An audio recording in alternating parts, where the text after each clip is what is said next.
आज हम anti malarial drugs के बारे में पढ़ेंगे। एंटी मलेरियल ड्रग्स की फार्माकोलॉजी।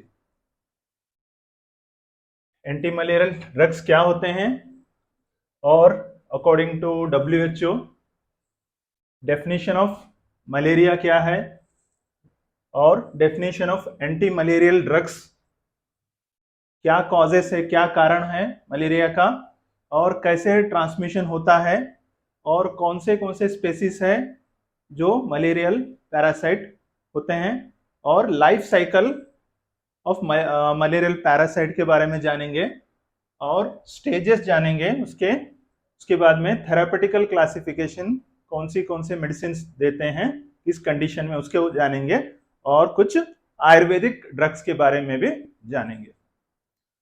तो चलिए हम स्टार्ट करते हैं।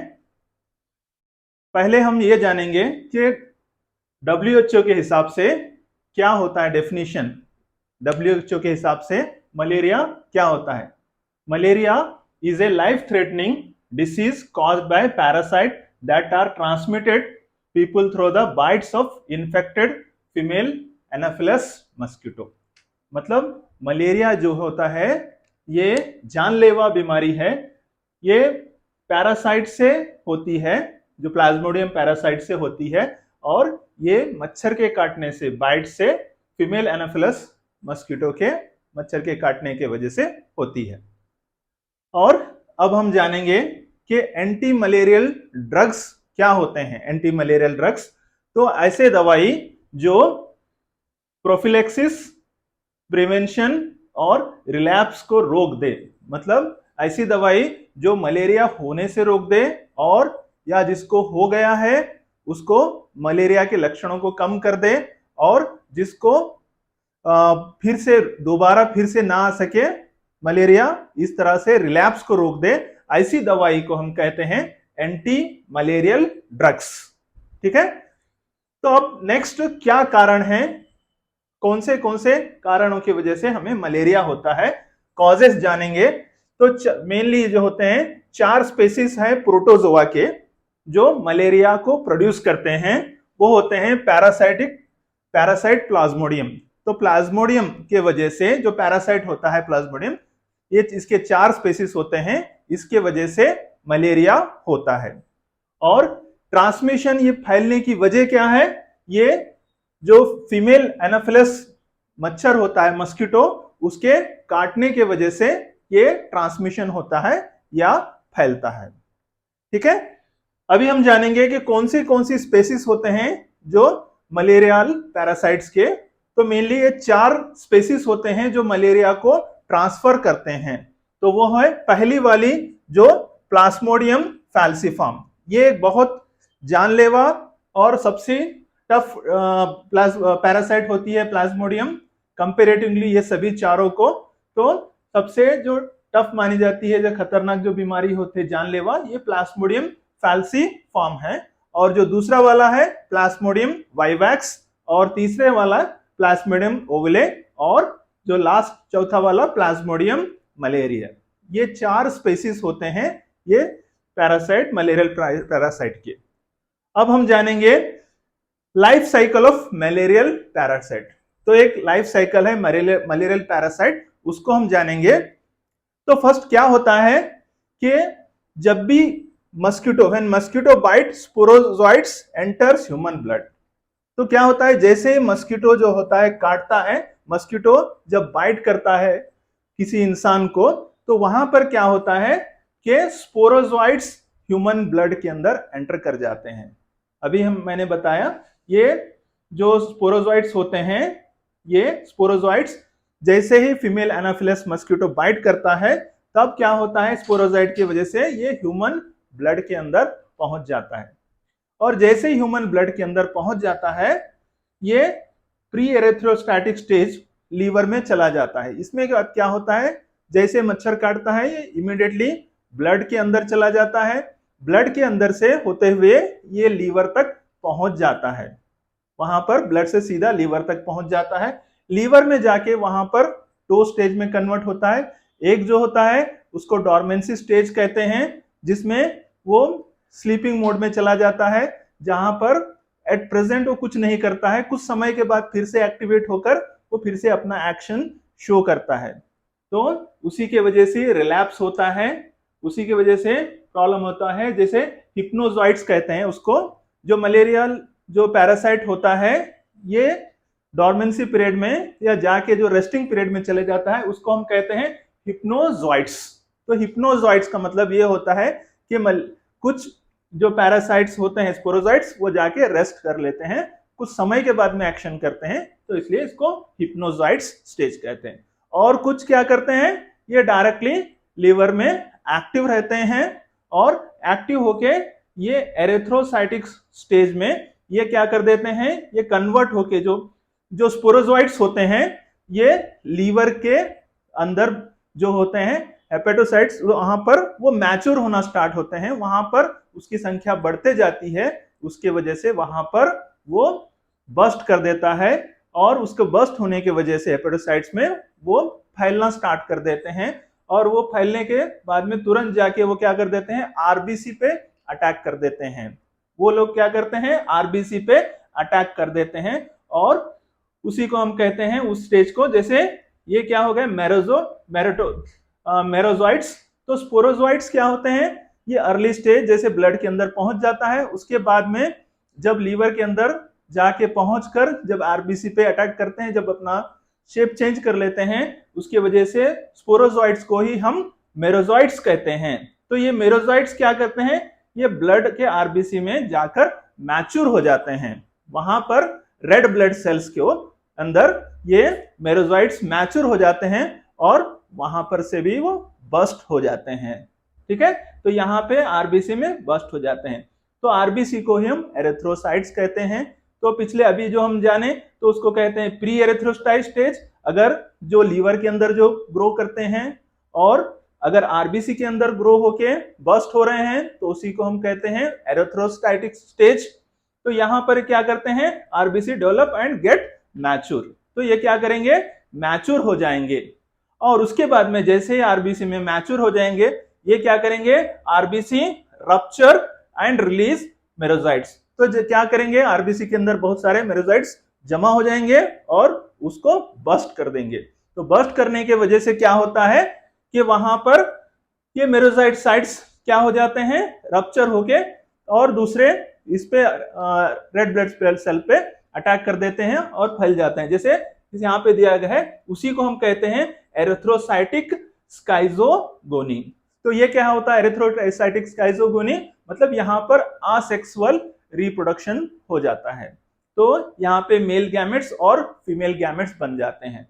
तो यहाँ पर मेरोजॉइड्स क्या हो जाते हैं इस स्टेज में, आरबीसी के रप्चर के बाद यहाँ पर दो हिस्सों में, एक तो जो होते हैं जो मेरोजॉइड्स वो दूसरे आरबीसी पे अटैक करते हैं, या कुछ क्या हो जाते हैं गैमेटोसाइट्स में कन्वर्ट हो जाते हैं, जो एरिथ्रोसाइटिस केजोगोनी असेक्सुअल रिप्रोडक्शन कर देते हैं, जिसकी वजह से मेल गैमेट्स फीमेल गैमेट्स में कन्वर्ट हो जाते हैं।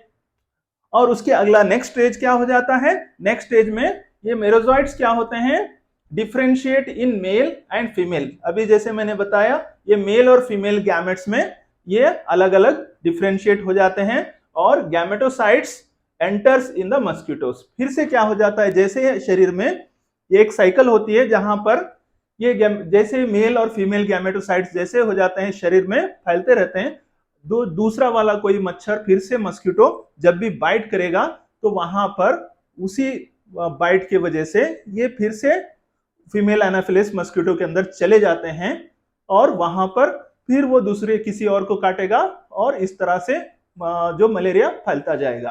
तो यहाँ पर क्या होगा, ये गैमेटोसाइट्स हो जाएंगे और इसके ये जो गैमेटोसाइट्स होते हैं ये फीमेल एनाफिलिस के अंदर फिर से पहुंच जाते हैं और उसी के क्या होते हैं, वो वहां पर जाने के बाद में वहां पे मेल और फीमेल गैमेट्स चले जाने के बाद में वहां पर फीमेल एनाफिलिस के गट्स के अंदर पहुंच जाकर वहां पे सेक्सुअल रिप्रोडक्शन कहते हैं, सेक्सुअल रिप्रोडक्शन करते हैं।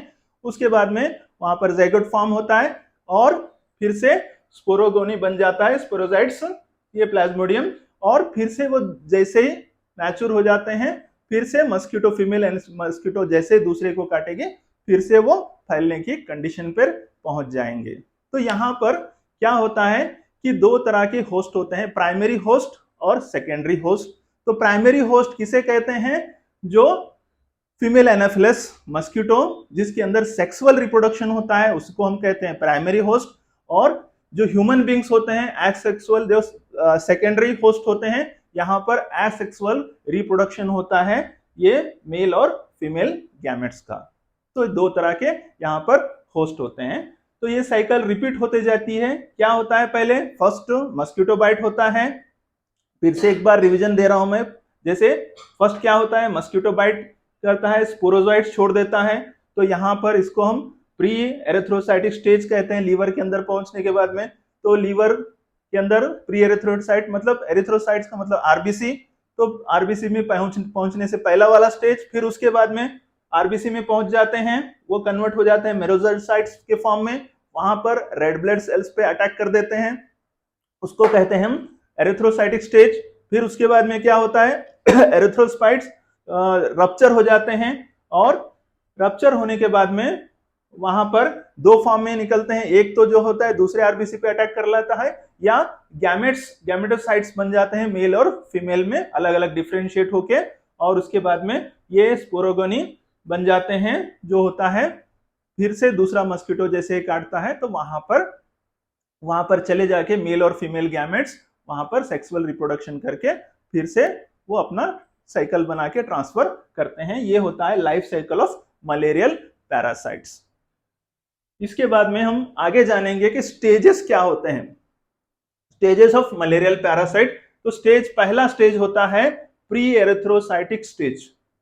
तो प्री एरिथ्रोसाइटिक स्टेज क्या होता है? जब भी मस्किटो बाइट करता है तो यहां पर क्या होता है? ये एरिथ्रोसाइट्स का मतलब आरबीसी रेड ब्लड सेल्स, तो एरिथ्रोसाइट्स को पहुंचने से पहले वाला स्टेज, तो यहां पर जो होता है ये इसको कहते हैं हम प्री एरिथ्रोसाइटिक स्टेज, अभी हमने जाना। और इसी स्टेज में हम चाहे तो मलेरिया को प्रिवेंट कर सकते हैं। इस स्टेज में prevent the cause of the malaria, तो वहां पर आरबीसी को रप्चर करने से रोक सकते हैं। और दूसरा जो होता है ये एक्स एरिथ्रोसाइटिक स्टेज, ये होता है हिप्नोसाइट्स। जैसे अभी मैंने बताया, जैसे ही मलेरिया का जो प्लाज्मोडियम एंटर कर जाता है तो यहां पर क्या करते हैं ये प्लाज्मोडियम वहां पर या तो एक्टिव फॉर्म में होते हैं या डॉर्मेंसी फॉर्म में होते हैं। तो डॉर्मेंसी फॉर्म में जो होते हैं वो थोड़े समय के बाद में फिर से एक्शन शो करना स्टार्ट करते हैं। तो डॉर्मेंसी फॉर्म को ही हम कहते हैं, जो रेस्टिंग फॉर्म में कहते हैं उसको हम कहते हैं हिप्नोजॉइड्स। उसी को हम और एक नाम से बुलाते हैं जो है एक्स एरिथ्रोसाइटिक स्टेज। तो इसके वजह से यहां पर ये फिर से एक्टिव होकर फिर से रिलैप्स कर जाता है। मतलब हम जैसे सिम्टम्स कम हो गए तो थोड़े समय के बाद में, कुछ दिनों के बाद में फिर से सिम्टम्स आ जाते हैं, क्योंकि वो डॉर्मेंसी में होते हैं, उसी के वजह से रिलैप्स हो जाता है, फिर से मलेरिया के लक्षण नजर आना स्टार्ट हो जाते हैं। और तीसरा स्टेज होता है एरिथ्रोसाइटिक स्टेज। एरिथ्रोसाइट का मतलब होता है आरबीसी पे अटैक कर देते हैं, आरबीसी को कैप्चर कर लेते हैं, तो उस स्टेज को हम कहते हैं आरबीसी का। तो वहां पर भी क्या हो जाता है, ये प्लाज्मोडियम अपना जो स्पोरोजोइट्स होते हैं वहां पर अपना नंबर बढ़ा देते हैं, जिसके वजह से मेरोजोइट्स बन जाते हैं। तो ये मेरोजोइट्स जो होते हैं आरबीसी जैसे रप्चर हो जाता है तो वहां पर लक्षण पैदा होना स्टार्ट हो जाते हैं, सिम्टम्स आना स्टार्ट हो जाते हैं। तो इस स्टेज में हमें पता लगता है कि मलेरिया हो गया है, क्योंकि यहाँ पर लक्षण नजर आने स्टार्ट हो जाते हैं। इंसान को जो है बुखार आना, बुखार के साथ जाड़ा आना, चिल्स आ जाता है ऐसे, और जॉइंट्स पेन होना स्टार्ट हो जाता है, और हेडेक हो जाता है, और मसल्स पेन माइल्जिया होता है, वोमिटिंग हो जाती है, फैटिग हो जाता है, थकावट हो जाती है। इस तरह के लक्षण हम देख सकते हैं। और जो नेक्स्ट स्टेज होता है गैमेटोसाइट्स स्टेज, यहां पर गैमेट्स मेल और फीमेल गैमेट्स में कन्वर्ट हो जाते हैं, और उसके बाद में ये ट्रांसमिशन एक से दूसरे को फैलने के स्टेज में फिर से साइकिल में फिर से नेक्स्ट एनाफिलस मस्किटो काटने की वजह से ये ट्रांसमिट हो जाता है। तो ये 4 स्टेजेस होते हैं। अभी हम जानेंगे कि इसको चिकित्सा कैसे करना है, ट्रीटमेंट कैसे करना है। तो उसे कहते हैं therapeutic classification of the drug. तो थेरापेटिक क्लासिफिकेशन क्या होता है? First of all causal prophylaxis तो कॉजुअल प्रोफिलैक्सिस ये क्या होता है? प्रोफिलैक्टिक, तो destroy parasites in liver cells, prevent the invention of the erythrocytes. तो ये क्या करेंगे यहां पर हम क्या करेंगे? तो कैजुअल प्रोफिलैक्सिस, तो ये क्या करेगा यहां पे? तो कारण को ही मार देंगे, कारण को ही मार देंगे। जैसे कौन से ड्रग्स आते हैं? प्रीमाक्विन और पैरामेथामाइन, ये ड्रग्स क्या करेंगे? ये यहां पर destroy the parasite in liver cells. जैसे मस्किटो बाइट करेगा तो लीवर में जैसे ही चला जाएगा, तो यहां पर मारने से फायदा ये होता है कि रिलैप्स नहीं होगा, डॉर्मेंसी स्टेज में भी नहीं जाएगा, और जो एक्टिव सिम्टम्स आने से पहले ही हम उसको डिस्ट्रॉय कर देते हैं। Destroy parasite in the liver cells and prevent invention of our erythrocyte. तो एरिथ्रोसाइट्स पे हमला करने से पहले ही हम उसको मार देते हैं, तो इसे कहते हैं कैजुअल प्रोफिलैक्सिस। तो जो दूसरा जो थेरेपेटिकल एक्शन क्या करेंगे हम? टिश्यू स्कीजेंटाइसाइड। तो ये क्या करेगा? टिश्यू स्कीजेंटाइसाइड्स क्या होता है? ये प्रिवेंट द रिलैप्स। तो प्रिवेंट द रिलैप्स, अभी हम जाने कि ये क्या करेगा यहां पर? ये टिश्यू के अंदर जो जाके बैठ जाता है डॉर्मेंसी में या बैठ जाता है, तो यहां पर ये क्या करेगा? ये प्रिवेंट करेगा, फिर से रिलैप्स, फिर से मैच्योर होने नहीं देगा। ये पैरासाइट्स को, ये प्लाज्मोडियम को मैच्योर होने नहीं देगा, स्पोरोजोइट्स को या मेरोजोइट्स। इसके वजह से क्या होगा? ये प्रिवेंट कर देगा मलेरिया के सिम्टम्स को। तो यहां पर हम कॉमन ड्रग्स कौन से लेते हैं? जैसे हम देखें तो ये क्या करेगा? इसी टिश्यू स्कीजेंटाइड्स जो होता है, हिप्नोजॉइड्स, जो रिलैप्स करेगा, प्रिवेंट करेगा। तो ये कॉमनली ड्रग्स हम लेते हैं, प्रीमाक्विन्स और टेफनाक्विन्स। तो ये दवाई हम मलेरिया के टिश्यू स्कीजेंटाइड्स में देते हैं। और जो तीसरी वाली होता है, तीसरा थेरेपेटिक, यहां पर होता है ब्लड स्कीजेंटाइसाइड। तो यहां पे क्या होता है? ब्लड स्कीजेंटाइसाइड का मतलब होता है destroy parasites in RBC and terminate the clinical symptoms and suppressive the drugs. तो ये क्या करेगा? ये लक्षण को मारेगा। मतलब जब पेशेंट आपके क्लिनिक या हॉस्पिटल पे आएगा तो वो अपने लक्षण लेके आएगा कि उसको बुखार होगी, उसको चिल्स आएगा, उसको हेडेक होगा, उसको थकावट, इस तरह के सिम्टम्स, क्लिनिकल सिम्टम्स को क्या करेगा? ये directly destroy the parasite in RBC. तो रेड ब्लड सेल के अंदर जो पैरासाइट्स हैं वो डिस्ट्रॉय करेगा। ये स्टेज, थर्ड स्टेज, ये ब्लड स्कीजेंटाइसाइड्स, ये क्या करेगा? मार देगा। तो कौन से दवाई कॉमनली हम यूज करते हैं? कॉमन दवाई क्लोरोक्विन, वेरी फेमस ड्रग, ये हम यूज करते हैं, और आर्टिमिसिनिन्स और क्विनाइन्स और मेफ्लोक्विनाइन। तो ये ड्रग्स जो है कॉमनली हम यूज करते हैं जब सिम्टम्स, जो लक्षण नजर आते हैं। और जो लास्ट जो फोर्थ स्टेज होता है, ये है गैमेटोसाइट्स ड्रग्स। तो ये क्या करेगा? Destroy gametocytes and prevent transmission. तो ये क्या करेगा? यहां पर मेल और फीमेल्स गैमेट्स जो बनते हैं, मेल और फीमेल्स, तो ये क्या करेगा? ये गैमेट्स को बनने नहीं देगा, वो डिस्ट्रॉय कर देगा। ये गैमेट्स डिस्ट्रॉय कर देगा, gametes, male and female gametes को, और प्रिवेंट ट्रांसमिशन, फिर से ये साइकिल बनने से रोक देगा। तो कॉमन ड्रग्स जो आते हैं वो है प्रीमाक्विन्स, क्लोरोक्विन्स और क्विनेंस। ये ड्रग्स जो होते हैं ये गैमेटोसाइड्स होते हैं जो ड्रग्स को गैमेट्स बनने से रोकते हैं। ये चार तरह के स्टेजेस, ये चार तरह के थेरेपेटिकल ड्रग्स हम देते हैं जो मलेरिया में काम आता है। तो यहां पर ये हमें पता लगता है कि कोई भी सिंगल ड्रग्स यहाँ पे एक्टिव नहीं है।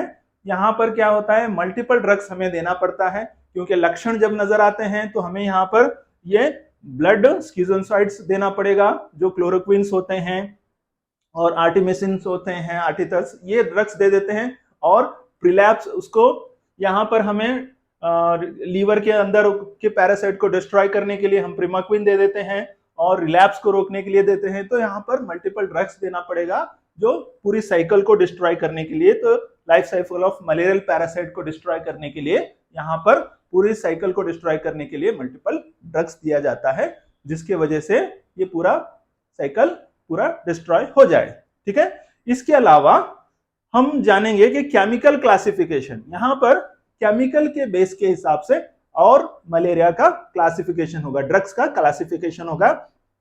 तो पहला होता है 4 अमाइनो क्विनिलाइंस। तो 4 अमाइलो क्विनिलाइंस कौन से होते हैं?